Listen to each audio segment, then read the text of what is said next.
orc warrior belittled her human husband.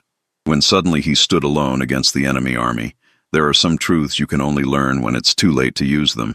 Kraga Bloodfang learned hers watching her husband walk alone toward 200 soldiers who wanted him dead. But we're getting ahead of ourselves. Let's start 15 years earlier, when she still thought she knew what strength looked like. Kraga was the kind of orc warrior that other warriors told stories about. Not the exaggerated tales you hear in taverns after too much ale, but the quiet, matter-of-fact recounting of someone who had watched her cleave through a shield wall like it was made of wet parchment. She stood nearly 7 feet tall, with shoulders that could carry a full-grown deer without breaking stride. Her tusks were decorated with silver rings, one for each battle where she'd been the last orc standing. There were 11 rings. She was 28 years old. The Bloodfang clan had produced legendary warriors for 3 generations, and Kraga wore that legacy like a second skin. She moved through their mountain village with the casual confidence of someone who had never questioned their place in the world. When she spoke in clan meetings, warriors twice her age listened. When she trained the young ones, they pushed themselves until their muscles screamed, desperate for even a grunt of approval. She had everything an orc could want: respect, status, a collection of scars that told a story worth hearing, and a husband she was deeply, privately ashamed of. Edmund Hartwell didn't look like much by any standard, but by orc standards he looked like a mistake. He was human, barely 5'9", maybe 160 pounds if you counted his clothes and the perpetual layer of forge dust that clung to him. Where Kraga's arms were carved from years of swinging war axes, Edmund's were lean and corded from years of careful metalwork. Where she moved like controlled avalanche, he moved like someone trying not to take up too much space. He'd come to the clan 15 years ago as part of a trade delegation. 3 humans, 12 orcs, trying to negotiate mining rights in the disputed borderlands. The negotiations had gone well. The humans had left. Edmund had stayed, not because he was a great warrior or a skilled diplomat or even particularly charming. He'd stayed because Kraga had looked at him one evening by the fire and seen something in his quiet intensity that made her curious. And curiosity had turned to fascination. And fascination had turned into the kind of love that makes you do impractical things, like marrying outside your species. The elders had allowed it. Barely. Elder Naka Deep Voice, an ancient female orc who spoke so softly you had to lean in to hear her, yet somehow every word landed like a hammer, had given her blessing in a whisper that carried more weight than any shout. Love that breaks boundaries, she'd said, her voice like wind through stone. Either forges something new or breaks against the old. We shall see which. 15 years later, Kraga was fairly certain she knew which. The problem wasn't that Edmund was human. The Bloodfang clan had learned to accept that, mostly. The problem was that he was weak. Not just by orc standards, by any standards of what a warrior should be. He couldn't lift the training axes. He moved too slowly in combat drills. His punches had all the impact of a strong breeze. During the annual proving, where every adult clan member demonstrated their combat prowess, Edmund's performance was charitable would be kind, embarrassing would be accurate. And Kraga had watched it happen, year after year, her pride curdling into something that tasted like disappointment. She'd fallen in love with his mind, with the way he could look at a broken piece of equipment and see not just what was wrong, but why it was wrong and how to fix it better than before. She'd loved how he listened, really listened, when she talked, asking questions that made her think about her own answers. She'd loved the careful way he moved, like every action was considered, intentional. But 15 years of watching him fail at every warrior trial had worn that love thin. What remained was a brittle habit and a deepening shame that she'd chosen so poorly. The shame manifested in small cruelties, not dramatic ones, just the casual kind that slip out when you've stopped catching them. A heavy sigh when he struggled with something she could lift with one hand. An eye roll during clan meetings when he offered suggestions. That particular tone of voice, the one that sounds patient but carries contempt like a blade, when she explained things to him that she thought he should already know. Edmund, she'd say, and the way she said his name made it sound like an apology she was making to everyone else. Perhaps you should focus on the forge work. Leave the warrior talk to those who understand it. He'd nod. Always nodded, went back to his small corner of the smithy where he worked on projects no one else paid attention to. Sharpening tools, repairing armor, maintaining weapons. Useful work, necessary work, but not glorious. Not the kind of work that earned rings in your tusks or stories by the fire. The worst part, the part Kraga would remember later with the kind of shame that sits in your chest like a stone, was that Edmund never fought back, never raised his voice, never defended himself against the casual mockery that had become background noise in their life together. He'd just look at her with those calm brown eyes, nod slightly, and go back to whatever careful, meticulous, utterly unwarlike thing he was doing, and his silence made her cruelty easier, because if he wasn't going to stand up for himself, why should she? The day everything changed started like any other day, which is usually how the days that destroy your world begin. It was mid-autumn, the kind of morning where your breath mists in the air and the sun hasn't yet burned off the frost that painted everything silver. Kraga was running combat drills in the training yard, 20 warriors moving through strike patterns with varying degrees of competence. Edmund was at the forge on the far side of the compound, doing what he always did, being useful in ways that didn't matter. Brockmar Ironjaw, Kraga's second-in-command and closest friend since childhood, stood beside her, watching the younger warriors with a critical eye. Brockmar was built like a siege engine, all brutal efficiency and controlled power. He'd saved Kraga's life twice, and she'd saved his 3 times, and that was the kind of math that created unbreakable bonds. Young Thrak is getting sloppy with his overhead guard, Brockmar rumbled, his voice like stones grinding together. I see it. Kraga watched Thrak, barely 18, eager to prove himself, swinging his practice axe with more enthusiasm than technique. He'll learn when someone punches through and breaks his nose. The human way would be to correct him before injury. It wasn't quite a criticism. Brockmar had a talent for observations that lived in the space between statement and judgment. But Kraga knew where he stood on Edmund, had known for 15 years. Brockmar had voted against her marriage, had made his opinion on human weakness clear more times than she could count. The Orc way, Kraga said, her voice carrying the kind of finality that ended conversations, is to learn through consequence. Speaking of consequences, Brockmar's gaze shifted toward the forge. Your human's been working on something. Won't say what. Been at it for 3 months now. Uses more steel than seems necessary for forge maintenance. Kraga felt that familiar flicker of irritation. Edmund and his little projects, always tinkering, always convinced his careful human logic could improve on generations of proven orc craftsmanship. If he's wasting good steel, he pays for his materials, Brockmar interrupted. Can't fault his work ethic. Just seems odd.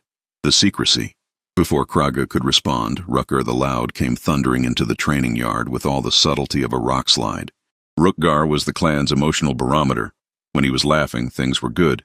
When he stopped, you prepared for trouble. Right now, he was laughing hard enough that his belly shook.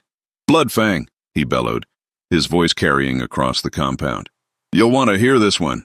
Just came from the forge. He paused for effect, making sure he had everyone's attention.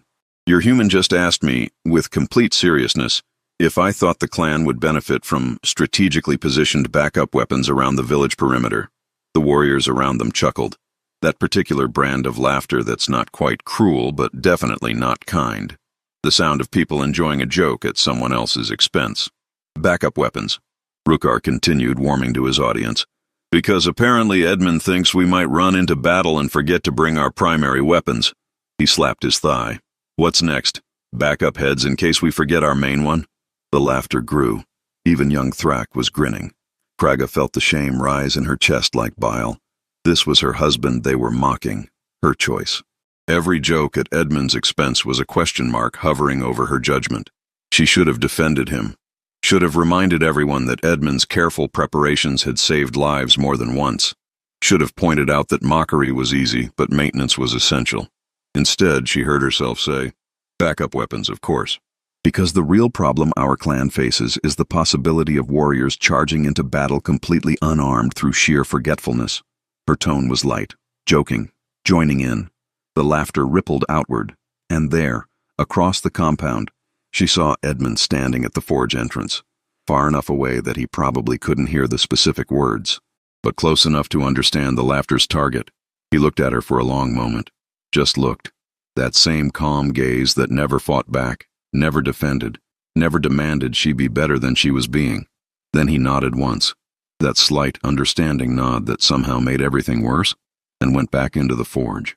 Kraga turned back to the training drills. pushing away the small, uncomfortable feeling that she'd just done something she couldn't take back. But the universe has a way of teaching lessons to those who refuse to learn them gently. And Kraga Bloodfang's lesson was already marching toward them across the valley, 200 strong, armed for war, and utterly convinced they'd found easy prey. Erdo, when the warning bells started ringing just after midday. Not the measured rhythm of visitors or trade caravans. The urgent, arrhythmic clanging that meant one thing: threat approaching. Kraga was up the watchtower in seconds, her heart already shifting into combat mode. The transition was instant, the way 15 years of warfare had trained into her bones. Personal feelings packed away, situational assessment taking over. She was no longer Kraga who felt ashamed of her husband. She was Kraga Bloodfang, war leader, and someone was about to regret approaching her clan with hostile intent. The view from the tower made her tactical mind start calculating trajectories and timing. An army. Not a raiding party, not a skirmish group. A full formation moving with the kind of discipline that suggested professional soldiers rather than opportunistic bandits. She counted quickly, roughly 200. Mix of heavy infantry and cavalry. Flying the black and gold banner of Lord Matthias Redthorn. Redthorn. That explained it. The human lord had been pushing at their territorial boundaries for 3 years now. Testing, probing, waiting for an opening. Apparently he thought he'd found one. Brockmar joined her on the platform, his experienced eye scanning the approaching force. 200, he confirmed. 40 mounted. Heavy armor on the front line, archers in the middle ranks. They're not here to negotiate. No. Brockmar's voice held that particular satisfaction of someone presented with a clear problem that has a simple solution. But 200 humans against 60 orc warriors, poor odds for them. It should have been, Yaru. The Bloodfang clan might have been smaller than the approaching force, but this was their terrain, their village, and pound for pound, an orc warrior was worth 3 human soldiers in close combat. Except, Kraga's tactical mind caught on a detail her pride wanted to ignore. They're marching uphill against a fortified position, she said slowly. In afternoon light, we can see their exact numbers and composition. This is basic mistake territory. Humans make mistakes.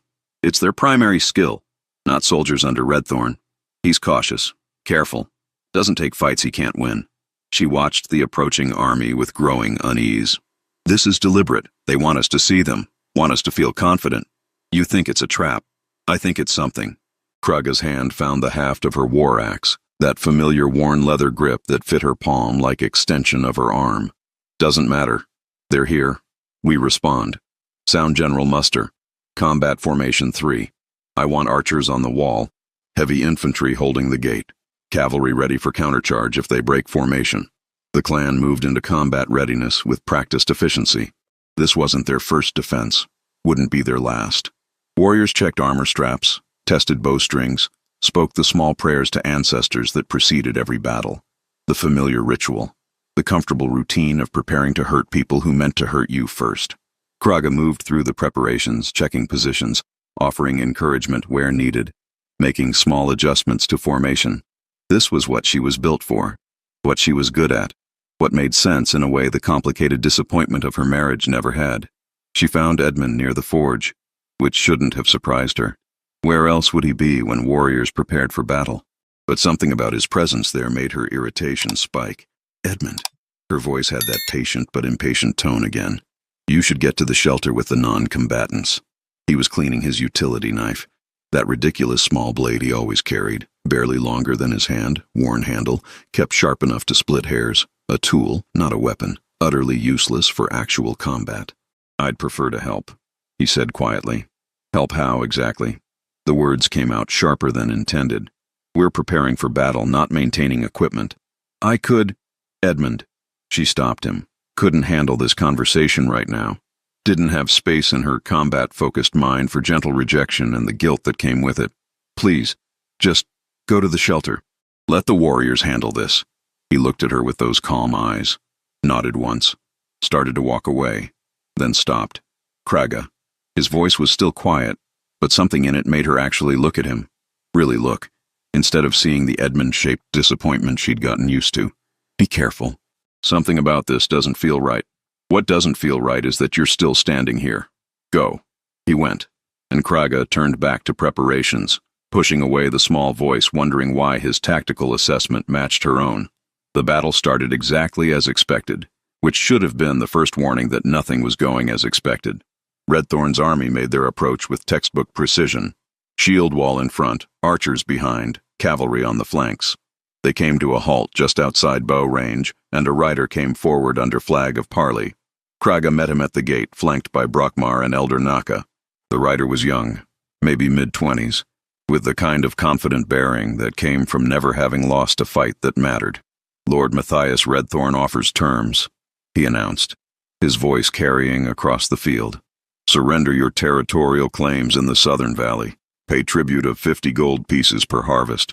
Submit to jurisdiction of his lordship's law. Counter-offer," Kraga said pleasantly. "Your army turns around, marches home, and Lord Redthorn learns that attempting to intimidate orcs with numbers tends to result in substantially fewer numbers." The rider's professional demeanor cracked slightly. "You're outnumbered 3-1. Math is difficult," Kraga agreed. "Let me help. 3 human soldiers equal 1 orc warrior in close combat. 200 of you versus 60 of us is actually roughly equal odds. Except we're defending fortified position on terrain we know. So actually, we have substantial advantage. Would you like me to continue the lesson, or would you prefer to leave while everyone still has the correct number of limbs?" The rider's face went rigid. "You have 1 hour to reconsider." He turned and rode back. The army settled into waiting position. Professional, patient, not showing the nervousness that should have been there. That was wrong. All of it was wrong. But Kraga couldn't identify what. The hour passed with that particular slowness of time before violence. Warriors checked equipment again, tested bowstrings again, made jokes that weren't quite funny enough. The normal pre-battle rhythm. Then the enemy drums started. They came forward in perfect formation, disciplined, controlled. And that's when Kraga realized what was wrong. They weren't acting like soldiers facing superior warriors in fortified position. They were acting like soldiers who knew something she didn't. "Brockmar," she said quietly. "Something's—" The world exploded. Not metaphorically. Literally. 3 sections of their defensive wall went up in simultaneous detonation, hurling stone and splinters and screaming warriors in every direction. The sound was so massive it stopped being sound and became pressure, force, a physical thing that slammed into Kraga's chest and made her ears ring. Alchemical explosives. Planted somehow during the night. Triggered remotely. A level of tactical sophistication that should have been impossible. Before the dust even settled, Redthorn's cavalry was through the breaches, not charging wildly, executing precise hammer-strike maneuvers designed to separate defending forces, create chaos, prevent coordinated response. This wasn't a battle. It was an assassination. Carefully planned, perfectly executed, designed to kill as many as possible in the first 30 seconds. And it was working.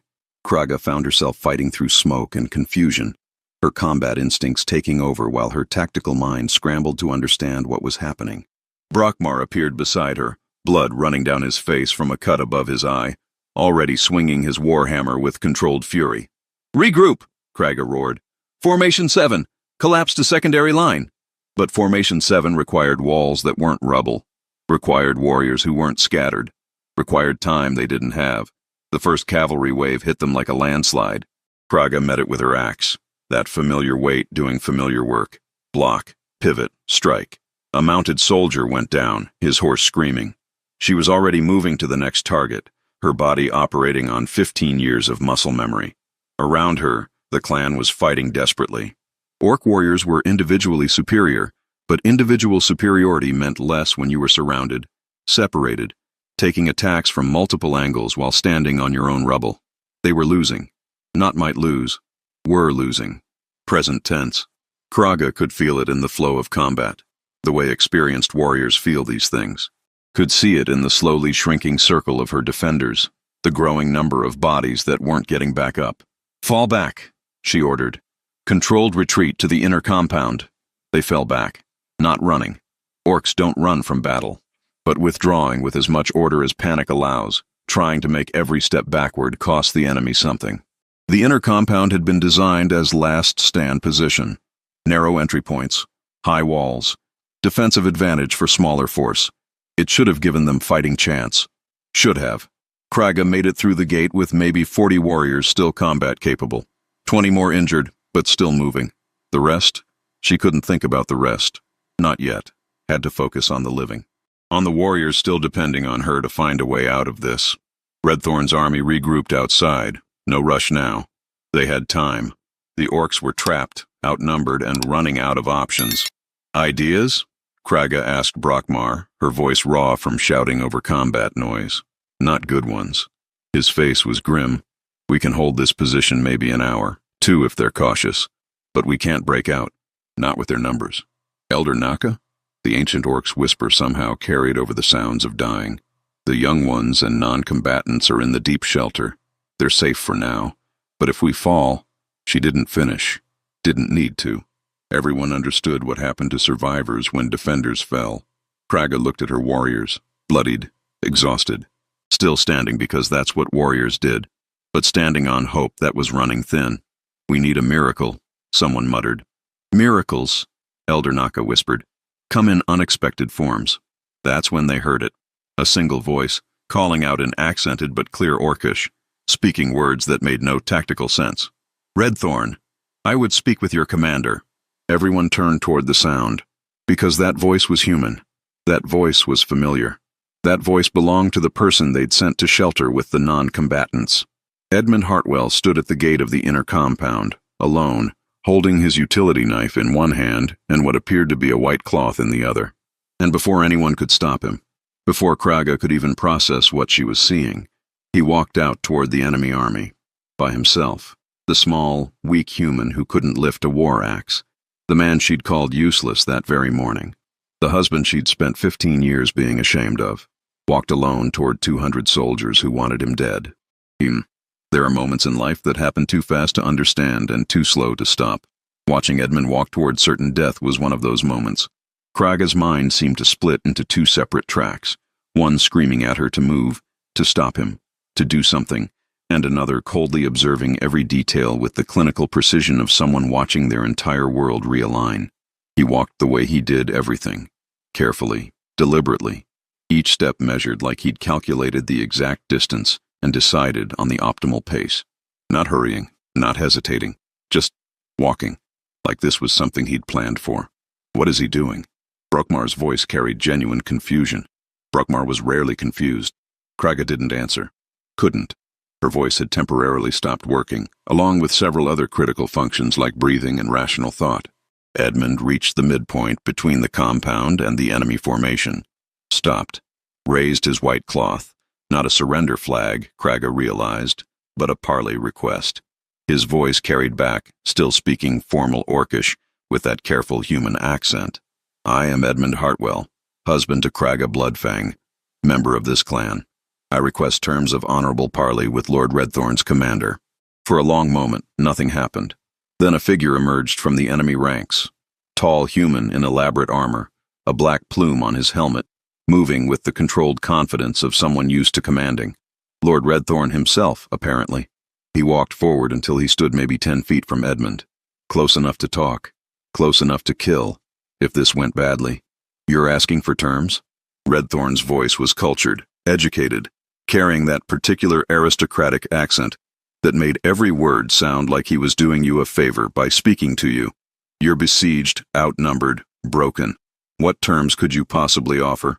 I'm not offering terms. Edmund's voice was steady. I'm explaining consequences. To be clear, you can kill us all. You probably will. But I need you to understand what happens after. Redthorn actually laughed. After we've killed you all. I'm curious. What consequences? The Bloodfang clan has alliances with 3 other mountain clans, the Stonefist, the Ironhide, and the Skullcrusher, approximately 300 warriors total. When they learn you slaughtered their allies, with explosives, violating basic rules of honorable warfare, they'll come for you. Not immediately. Orcs are patient when it comes to vengeance. They'll wait until winter, when your supply lines are stretched, when your soldiers are thinking about warm hearths instead of cold mountains. And they'll come in the night, methodically, and they'll burn everything you've built. Kraga felt her jaw drop slightly. That was accurate tactical assessment. Edmund had apparently been paying attention to clan politics and alliance structures that she'd assumed he was too non-warrior to understand. Redthorn's amusement faded slightly. You're threatening me? In your position? I'm not threatening. I'm explaining. But there's alternative. Edmund shifted his weight slightly, and Kraga saw his hand move to his belt. Not aggressive, just reaching for something. You didn't come here for genocide. You came for territory, for mining rights in the Southern Valley, because you've heard reports of silver deposits, substantial ones. How did he know that? Kraga hadn't known that. Had thought this was about pride and borders, not economics. Redthorn went very still. Continue. I can show you where the silver is. Mapped the veins myself over the past 3 years. Know exactly where to dig, how deep, what type of extraction will yield optimal results without causing tunnel collapse. Edmund pulled a folded paper from his belt. These are preliminary survey notes. Consider them good faith demonstration of my knowledge. He tossed the paper forward. It landed at Redthorn's feet. The Lord picked it up, studied it for a long moment, his expression shifting from skepticism to surprised interest. These are detailed. I'm thorough. Edmund's voice held absolutely no pride, just statement of fact. I can provide complete survey maps. Show you 16 separate veins worth mining. Some are on disputed territory. Some are on lands no one's currently claiming. Enough silver to make you very wealthy without needing to slaughter a clan and start war with their allies. And in exchange, you leave. Now. Take your army, march home, and tomorrow I'll bring you the full survey maps. We'll negotiate fair mining agreements that don't require anyone else to die today. Redthorn studied Edmund with new interest. Not looking at weak human anymore. Looking at someone who just offered solution to expensive problem. You'd betray your own clan's resources? Not betraying. Negotiating. The Bloodfang don't need all 16 veins. We need 3 for our own use. The rest? Edmund shrugged. Better you mine them through agreements than take them through bloodshed. And frankly, my clan is more interested in warrior glory than economic development. You're more interested in economics than glory. This is trade opportunity, not betrayal. The silence that followed was absolute. Every warrior on both sides was watching this impossible conversation between the small human and the armored lord, trying to understand how they'd gotten here. Kraga's mind was reeling. Edmund had been surveying mineral deposits for 3 years, had created detailed maps, had been developing economic intelligence while she'd assumed he was just, playing with rocks? How do I know these maps are real? Redthorn asked. You don't. That's what faith means. Edmund's voice was calm. But consider, if I'm lying, you're exactly where you are now. You kill us, face vengeance later. If I'm telling truth, you get wealth without war. Seems like reasonable gamble. You're very confident for someone I could kill right now. You could, but you won't. And for the first time, Edmund smiled slightly. Because you didn't come here to die on a mountain fighting orcs. You came here to get rich, and I'm offering you the map. Redthorn studied him for another long moment, then nodded slowly. Tomorrow, dawn, you bring maps to the border crossing. Come alone. If this is trick, it's not trick. It's business. Edmund nodded back. Dawn tomorrow. Redthorn turned and walked back to his lines, called orders in clipped military efficiency, and incredibly, impossibly, the army began withdrawing. Not fleeing, not rushing, just leaving, picking up their wounded, organizing their formation, marching away like they'd accomplished their objective, which, Kraga supposed with growing disbelief, they had. Edmund stood there alone until the last soldier had disappeared beyond the valley ridge. Then he turned and walked back toward the compound. That same measured, careful pace, like he'd just finished routine task, not negotiated their survival through pure audacity and economic intelligence. He made it halfway back before Kraga found her voice. Edmund, what just happened? He stopped, looked at her with those calm eyes, and said quietly, I did what you asked me to. I helped. Then he walked past her, back into the compound, leaving her standing in the ruins of her tactical understanding and roughly 15 years of catastrophically wrong assumptions. And the compound had that peculiar atmosphere that follows averted catastrophe, equal parts relief, confusion, and the slow dawning realization that nothing would ever be quite the same again. Warriors who'd been preparing to die were now trying to understand why they weren't dead. Injured were being treated, walls were being assessed, and everyone, absolutely everyone, was talking about what Edmund had just done. Kraga found herself in the war room with her senior warriors, Elder Naka, and a growing headache that had nothing to do with the earlier explosions. Brokmar was pacing. Brockmar never paced. He had mineral surveys. Brockmar said for the third time, like repetition would make it make sense. Detailed maps. For 3 years. 3 years. We knew he went on walks. Rukgar offered weakly. Thought he was just, I don't know, looking at flowers. He was analyzing geological formations and economic opportunities, Elder Naka whispered, and somehow her whisper carried more weight than anyone's shout. While we assumed he was useless, he was building leverage. The question, Kraga said, fighting to keep her voice steady, is why? Why do all that and never mention it? Why not tell me he was... She stopped. Actually thought about that question. Why hadn't Edmund mentioned his surveys? The answer arrived with uncomfortable clarity, because she never asked. Because she'd made it clear his contributions weren't valued. Because in 15 years of marriage, she'd never once treated him like someone who might have strategic intelligence worth hearing. She'd assigned him a role, weak human, unsuited for warrior tasks, and he'd accepted it, quietly. While apparently developing entirely separate skill sets she'd never bothered to investigate. Where is he now? She asked. Forge, Brockmar answered. Where else? Agnes is checking him for injuries, though I don't think Redthorn even got close enough to threaten him. Kraga found Edmund exactly where Brockmar said. Agnes the healer, small, gray-haired, with hands that looked fragile but had set more broken bones than anyone could count, was examining a scrape on Edmund's arm with intense concentration. Barely a scratch, Agnes was saying. You're very lucky, Edmund. Luck had less to do with it than you might think. Edmund's voice was gentle. It was always gentle. How had Kraga never noticed that gentleness might be choice rather than weakness? Agnes patted his shoulder and glanced at Kraga. Something in her expression, not quite judgment but definitely assessment, made Kraga feel about 3 inches tall. He's fine. Physically. You two should talk. She gathered her supplies and left, moving with deliberate slowness that suggested she wanted them to be alone. Silence filled the forge. Not comfortable silence. The kind where both people are thinking things they're not sure how to say. Kraga tried several opening lines in her head. Settled on, you had mineral surveys. Yes. For 3 years. Yes. Why didn't you tell me? Edmund looked at her. Really looked. And Kraga saw something in his eyes that made her stomach twist. Not anger. Anger would have been easier. This was something quieter. Sadder. The look of someone who'd tried to be seen for a long time, and had eventually accepted they wouldn't be. I tried, he said softly. 7 months ago, I mentioned I'd found interesting deposits in the Southern Valley. You said, and I'm quoting, "That's nice, dear. Leave the strategic thinking to warriors." 9 months before that, I brought clan meeting proposal for economic development agreements with human settlements. You didn't read it, said you were too busy with important matters. Year before that, I get it.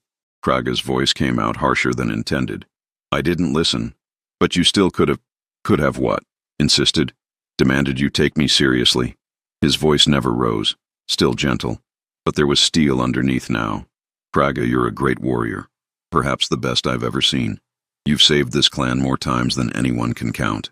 But you divided the world into warriors and non-warriors, and anything in the non-warrior column didn't matter, including me. That's not, but it was. And they both knew it. Edmund continued, carefully organizing the tools he'd been cleaning. Always organizing, always maintaining. I'm not a warrior, can't be. My body doesn't work that way. Tried for the first 5 years, really tried. But I'm built for precision, not power. For strategy, not strength. For long-term planning, not immediate combat. Took me a long time to accept that. Longer to understand that those skills still have value, even if your culture doesn't celebrate them. You walked out to face an army alone. That's courage any warrior would... That wasn't courage. That was desperation and math. He finally looked at her directly. I've spent 3 years preparing for possibility of exactly this scenario. Knew eventually someone would come for our territory. Knew we'd be outnumbered. Knew that fighting wasn't our best option. So I prepared alternative. Kraga felt like the floor was shifting under her feet. The backup weapons Rukgar mocked you about this morning. Hidden weapons caches around the village perimeter. Loaded crossbows in waterproof containers.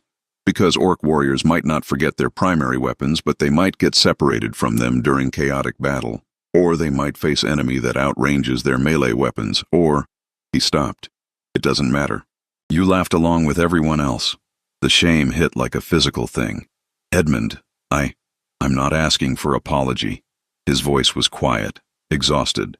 I'm explaining why I stopped trying to show you who I actually am. Because every time I did, you made it clear it wasn't what you wanted to see. What did I want to see?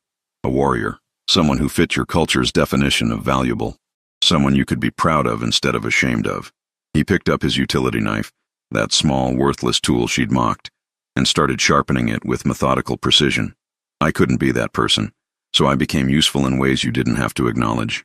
Fixed things, maintained equipment, built economic leverage in case we needed it. Because loving you meant supporting the clan, even if the clan didn't particularly want my support. The words sat in the forge like smoke. Heavy. Suffocating. True. I didn't know, Kraga said finally. Inadequate words. But what else was there? No, you didn't ask. Edmund tested the blade's edge with his thumb, nodded slightly at the sharpness, put it back in his belt. Tomorrow I deliver the maps to Redthorn. After that, he paused. After that, I think we should discuss what our marriage actually is.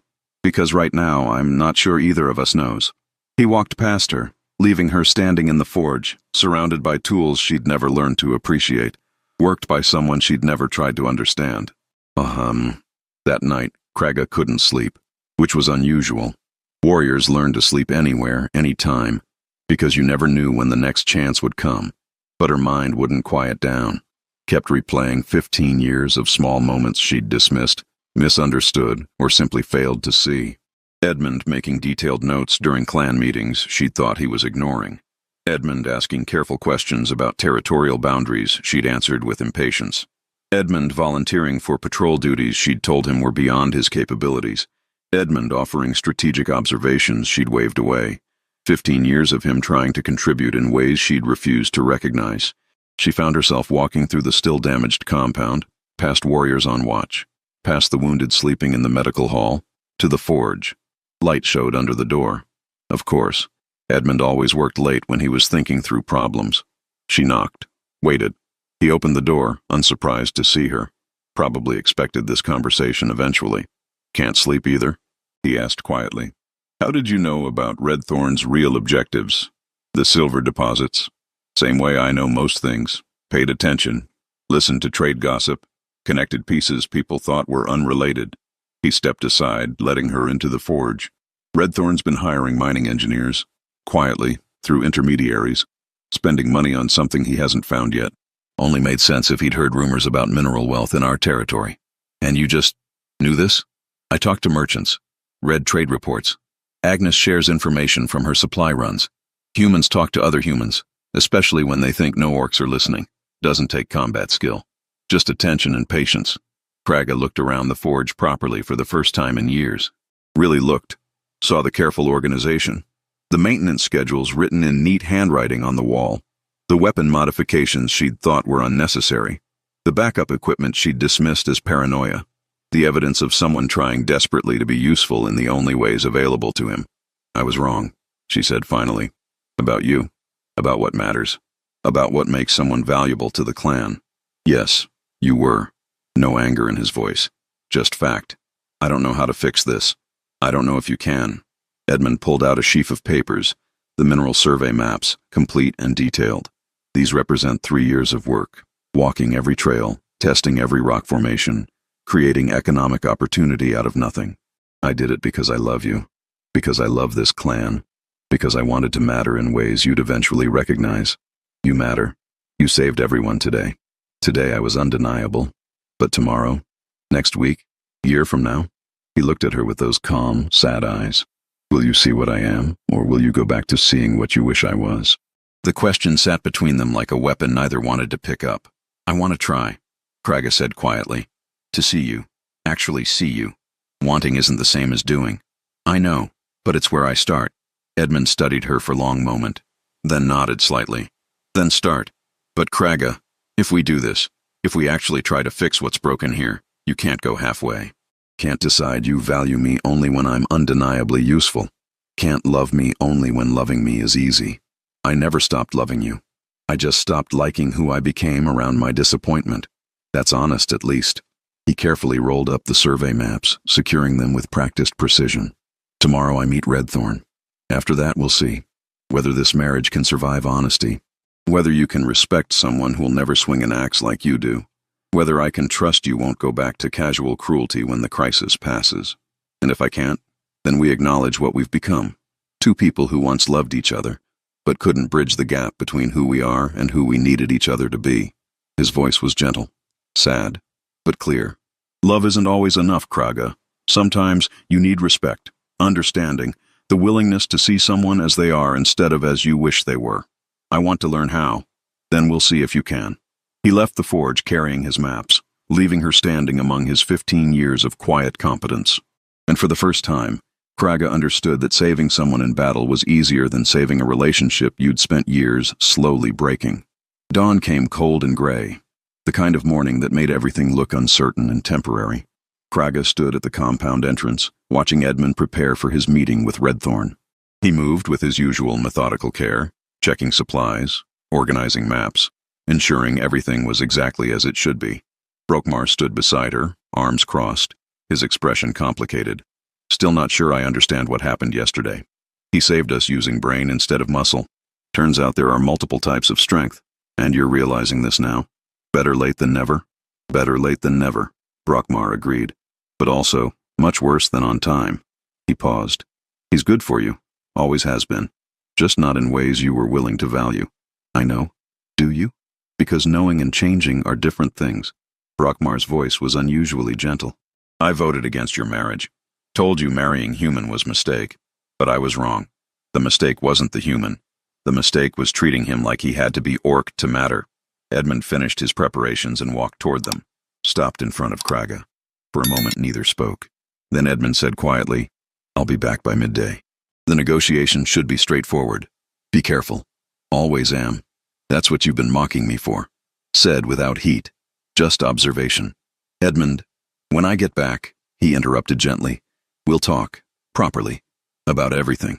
But right now, I need to finish what I started. He adjusted the pack carrying his maps. One more thing. What? He pulled out his utility knife. That small, useless tool.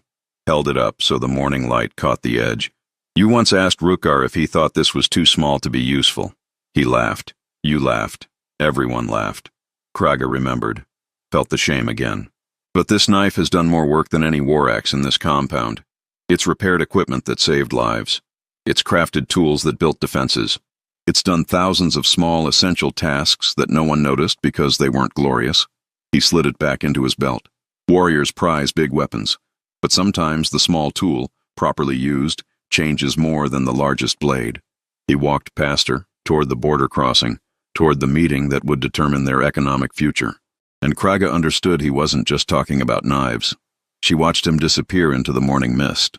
Small human, quietly competent, carrying maps that represented years of work no one had appreciated. He's right, she said to Brokmar. Usually is. Question is what you do with that information. I learn. I change. I figure out how to be worthy of someone who spent 15 years trying to be enough for someone who never thought he was. That's a start. But Kraga, Brokmar's voice was serious. Talk is easy, especially after crisis. The hard part is 6 months from now, year from now, when things are normal and old habits want to return. That's when you'll discover if you've actually changed or just temporarily adjusted. He was right, and Kraga knew it. Knew that crisis-induced revelation was easier than consistent long-term change. Knew that respecting Edmund today, while grateful for survival, was different from respecting him tomorrow when she wanted to solve problems with axe rather than negotiation. But she also knew something else. Edmund had spent 15 years becoming someone she'd failed to see. Maybe it was her turn to spend some time becoming someone worthy of being seen. Elder Naka appeared beside them, her whisper carrying that familiar weight. The question before you is not whether you love him. Love you've always had.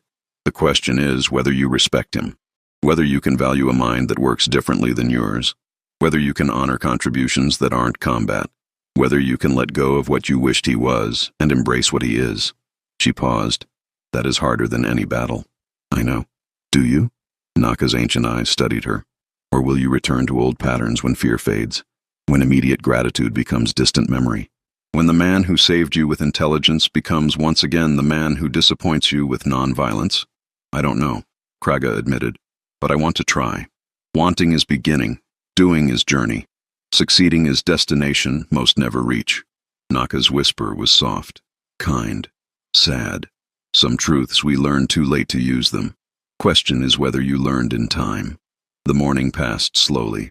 Kraga tried to focus on repair work, on assessing damage, on normal post-battle tasks, but her mind kept drifting to Edmund, alone at the border, negotiating with someone who'd tried to kill them yesterday. He returned just after midday, as promised, walking out of the forest with the same measured pace, pack lighter now, maps delivered, alive, whole, successful. The entire compound seemed to pause as he entered. Warriors who'd mocked him yesterday watched with new uncertainty. The man they'd dismissed as useless had saved them all. That created uncomfortable questions about their judgment. Edmund walked directly to Kraga. It's done. Redthorn accepted the maps. We've negotiated mining rights that benefit both parties. 3 veins remain exclusively ours. The rest he'll develop with agreement to pay us percentage of profits. No one else has to die over this. You did it. I did what I prepared to do. What I've been preparing to do for 3 years while everyone thought I was wasting time. Still no anger. Just tired truth. Edmund, Not here. He glanced around at the watching warriors. Not in front of everyone. This conversation needs privacy, needs honesty, needs time we haven't had yet. She nodded. Led him to their private quarters, small room at the back of the compound, simply furnished, marked by 15 years of shared but separate life. She'd kept her weapons here. He'd kept his books. They'd slept in the same bed but lived in different worlds. Time to see if those worlds could reconnect. They sat facing each other, not touching. Too much distance for casual contact. Too much hurt for easy reconciliation. I'm sorry, Kraga said finally. For everything. For 15 years of making you feel worthless. For dismissing your contributions. For mocking you publicly. For failing to see what you actually are. What am I? Quiet question. Genuine. You're someone who prepares for disasters others don't see coming. Who builds solutions while warriors are busy looking for fights. Who understands that strength comes in forms that don't involve swinging axes. Who... She stopped, tried to find words. Who loved me enough to spend 3 years developing economic intelligence just in case I needed it. And I never even noticed. You noticed what you wanted to notice. Warriors notice combat. It's what you're trained for. Expecting you to naturally value economic strategy is like expecting me to naturally swing Warhammer. We're built differently. Think differently. Value different things. But you saved us, using your way, your strengths. This time. But what about next time? Next challenge? When the solution requires combat instead of negotiation, will you go back to seeing me as inadequate? I don't know, Kraga admitted. I want to say no. Want to promise I've learned. But Brockmar's right. Crisis creates clarity. But clarity fades. Old patterns return. I've spent 15 years building habits of disappointment. I don't know if I can break them. At least that's honest. Edmund, how did you stand it? 15 years of being treated like you weren't enough. How did you not leave? He was quiet for a long moment. When he spoke, his voice was soft. Because underneath the disappointment, I could still see who you were when we met. That fierce, confident warrior who looked at human merchant and saw person instead of inferior species. Who asked questions about my world with genuine curiosity. Who laughed at my jokes even when they weren't funny. Who made me feel, for first time in my life, like I'd found home. He smiled sadly. I kept hoping that person would come back, that you'd remember why you chose me, that eventually you'd see me again. And did you? See me?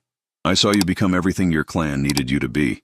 Protector, war leader, symbol of strength, but I also saw you lose pieces of yourself along the way. The curiosity, the openness, the willingness to value things outside warrior code. He met her eyes. You became great leader, but you stopped being the person I married. The truth of that hurt worse than any blade. Can we find our way back? Kraga asked. Or is it too late? I don't know. But if we try, it requires real change. Not temporary adjustment. Not crisis-inspired promises. Real, consistent, difficult change from both of us. What do you need from me? Respect. Not love. We've always had love. But actual respect for who I am and what I contribute. Recognition that my strengths matter even when they're not combat strengths. Willingness to ask for my input instead of dismissing it. Patience with my limitations instead of contempt for them. He paused. And most of all, stop mocking me publicly. Stop making jokes at my expense. Stop treating me like embarrassment you have to tolerate. I can do that. I will do that. You say that now. But 6 months from now, when I fail at something physical, When warriors are laughing at human weakness?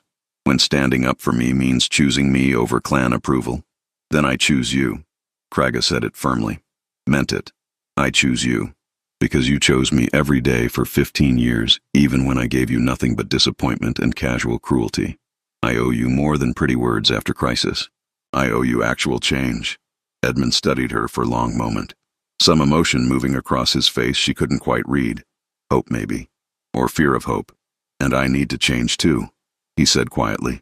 I've been passive, accepted mockery without defending myself, let you treat me poorly because I was afraid confrontation would end us.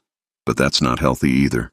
If we do this, if we actually fix our marriage, I need to be willing to fight for it. Not with violence, but with words, with boundaries, with willingness to say this isn't acceptable instead of just enduring. I want you to fight.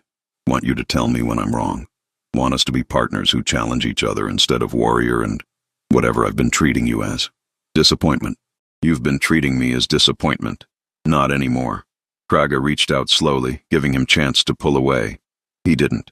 She took his hand, small and precise compared to her large and scarred one.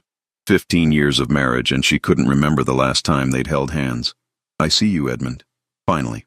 Actually see you. And I'm sorry it took almost losing you to make me look. He squeezed her hand gently. Some lessons arrive late. Question is what we do with them. The weeks that followed were harder than the battle. Changing yourself is always harder than fighting external enemies. At least external enemies are clear. Internal ones hide in habits and assumptions and comfortable patterns. Kraga found herself catching old thoughts mid-formation. The eye roll she almost made when Edmund struggled with something physical. The dismissive comment she nearly spoke when he offered strategic advice.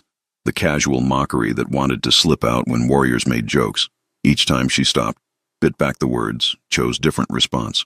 Edmund, what do you think about this tactical situation? Can you show me how you assessed those mineral deposits? That's actually a clever approach I hadn't considered. Small words. But they carried weight, because every time she said them, she was choosing new pattern over old one, choosing respect over disappointment. The clan noticed. How could they not? Warriors who'd joined her casual mockery now found themselves facing her protection of Edmund instead.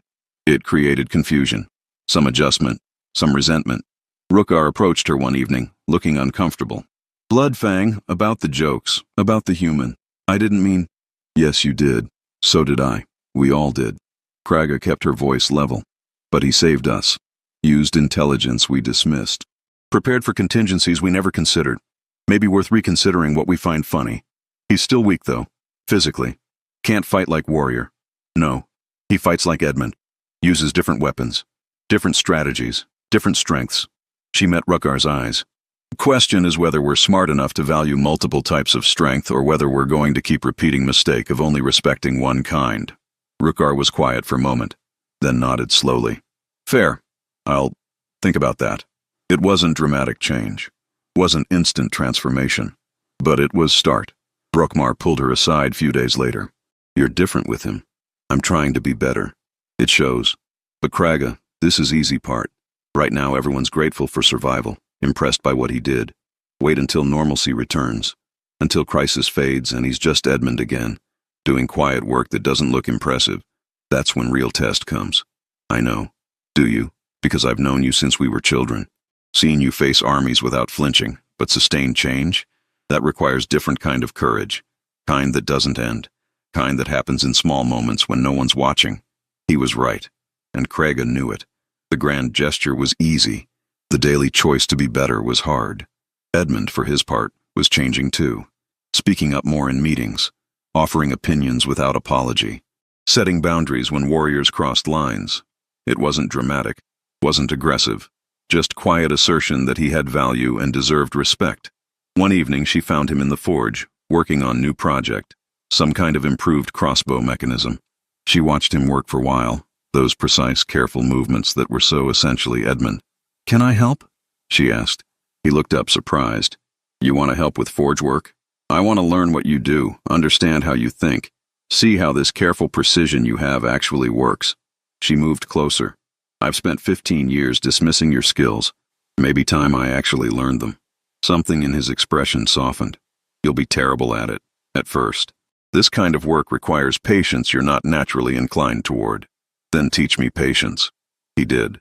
Over the next weeks, she spent time in the forge, learning to work metal with precision instead of force, learning to see how small adjustments mattered, learning that Edmund's way of thinking, methodical, detailed, careful, solved problems her warrior instincts would never consider. She was terrible at it, just as he'd predicted, but she kept trying, because this wasn't about becoming skilled metalworker. This was about understanding the person she'd married, about respecting work that wasn't combat, about building bridge between their different strengths. And slowly, carefully, like water wearing stone, things shifted. 6 months later, Lord Redthorn sent message. The mining operations were successful. Incredibly successful. Edmund's surveys had been more accurate than any of Redthorn's own engineers could have managed. The agreed percentage of profits was substantial enough to fund repairs, improvements, and significant clan development. The clan council met to discuss how to use the unexpected wealth. Kraga led the meeting, as always. But this time, she turned to Edmund. You negotiated these terms. You created this opportunity. How do you think we should use it? Every warrior in the room noticed. Edmund being asked for strategic input. In public, as equal contributor. Edmund considered carefully. Infrastructure. Better defenses. Not just walls, but early warning systems. Supply storage for longer sieges. Medical facilities. Economic diversification so we're not dependent solely on warrior contracts. He paused. And education. Teaching younger generation that there are multiple paths to value. Combat skills, yes, but also negotiation, economics, engineering. Prepare them for a world that's changing. There was silence. Then Elder Naka's whisper. Wisdom speaks in unexpected voices. Those who listen learn. Those who dismiss remain ignorant. The council voted to implement Edmund's suggestions. Not unanimously. Change is never unanimous. But majority supported it, because they'd seen the results of his approach, because dismissing him now would require willful blindness. After the meeting, Brockmar pulled Kraga aside. You've actually done it, changed, not just crisis response, but sustained shift in how you treat him. Still working on it, still catch myself falling into old patterns, but yes, I'm trying. It shows, he's different too, more confident, more willing to claim space. You're both better versions of yourselves. We're trying to be. Kraga smiled slightly. Turns out saving relationship is harder than saving lives in battle, but also more important. That's growth. Real growth. I'm proud of you. That evening, Kraga found Edmund on the compound wall, looking out over the valley. Their valley now. Secured not through bloodshed, but through negotiation. She joined him, standing close enough that their shoulders almost touched. Thank you, she said quietly. For what? For not giving up. On me. On us. For staying through 15 years of being treated poorly, for still being willing to try when I finally figured out what I'd been doing wrong. I didn't stay because I'm patient. I stayed because I love you, even when loving you hurt. I know, and I'm sorry it hurt for so long. I know. He leaned slightly against her, that small gesture of trust and affection. We're better now. Not perfect. Still learning. Still adjusting. But better. Yes, better. She put her arm around him, carefully, because he was still small and she was still large and she'd learned to be gentle. I see you now. The real you. The strong, brilliant, careful person who's been there all along. I'm sorry I was blind for so long. Blindness isn't permanent. Unless you choose it. You chose to see instead. That matters. They stood together, watching the sun set over their territory. A warrior and a strategist. An orc and a human. Two people who'd almost lost each other, learning to be partners instead of disappointments. It wasn't perfect. Some days were harder than others. Some moments, Kraga felt old instincts rising. Some moments, Edmund withdrew into defensive silence. They were both still learning, still changing, still working. But that was okay, because marriage isn't destination. It's journey. And they were finally traveling it together, instead of in parallel lines that never quite met. 2 years later, the Bloodfang clan had changed. Not dramatically. Not obviously, but substantially. The new warriors graduating from training could swing axes, but they could also read economic reports, could fight in combat, but could also negotiate terms, could display strength, but could also show patience. Edmund's utility knife became symbol, not official symbol. Orcs don't make human tools into official anything, but warriors started carrying similar small blades, not instead of war weapons, but in addition to them. Recognizing that sometimes the small tool, properly used, solved problems the large weapon couldn't. Lord Redthorn visited once to renegotiate terms as the mining operations expanded. He met with both Kraga and Edmund, treated them as equal partners, because that's what they'd become. After he left, Kraga found Edmund in the forge. Their forge now. She'd learned enough to be genuinely helpful with projects, though he was still far more skilled. "I was thinking," she said carefully, "about what Elder Naka said, about some truths arriving too late. And I learned mine in time. Barely, but I learned it, and I'm grateful for that." Edmund looked at her, that calm gaze that still held sadness sometimes, but also hope. "What truth did you learn?" "That strength comes in forms I didn't recognize. That love requires respect to survive. That the person I almost lost was exactly the person I needed. I just couldn't see it through my disappointment." She moved closer. "That my husband, my small, precise, brilliant human husband, is braver than any warrior I've known, because he faced rejection and mockery and disappointment every day for 15 years and still chose love, still chose me, still chose us." "I almost didn't," Edmund said softly. "That last night before the battle, I was planning to leave, after delivering the maps, after saving the clan one more time. I was going to go." The words hit like physical blow. "What changed?" "You did. Not completely, not perfectly, but enough that I saw possibility. Saw maybe we could find our way back. Maybe 15 years weren't wasted. Maybe the person I married was still there, just buried under warrior pride and cultural pressure." He took her hand, and I was right. She came back, slowly, with effort, but she came back. "I'm still working on being better. So am I. That's what makes it work. We're both trying, both changing, both choosing each other every day instead of coasting on old patterns." Kraga pulled him close, still carefully, still aware of size difference, but with confidence now, with the kind of touch that says, "You matter, and I see you, and I'm sorry it took so long." "Blood makes you orc," she said quietly, echoing old clan saying, "but loyalty makes you family, and what makes you partners? Respect, understanding, willingness to see someone as they are instead of what you wish they were." She smiled. "And patience. Lots of patience. Especially when your wife spent 15 years being complete idiot." "You weren't complete idiot, just partial one." Fair distinction. They stood together in the forge, surrounded by tools and projects and evidence of complementary strengths finally working together. Not perfectly. Perfect was impossible, but well enough, strongly enough, carefully and deliberately enough. Outside, warriors trained, children played, elders told stories.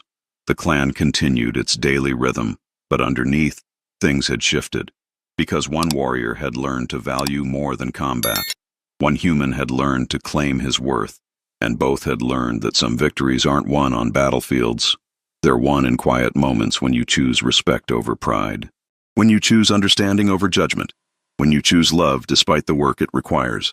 The bravest warriors aren't those who never feel fear or make mistakes. They're the ones who look at their failures honestly, learn from them, and choose growth despite the discomfort. Some truths arrive late, but arriving late is still better than never arriving at all. And the truth Kraga learned, that she'd been married to exactly who she needed, she just couldn't see it, was worth the painful journey to understanding. Edmund's utility knife still hung on his belt. Small, unimpressive, easily dismissed, but sharp enough to cut through prejudice, strong enough to hold together what brute force would break. Essential in ways that only became visible when you finally learned to look, just like its owner.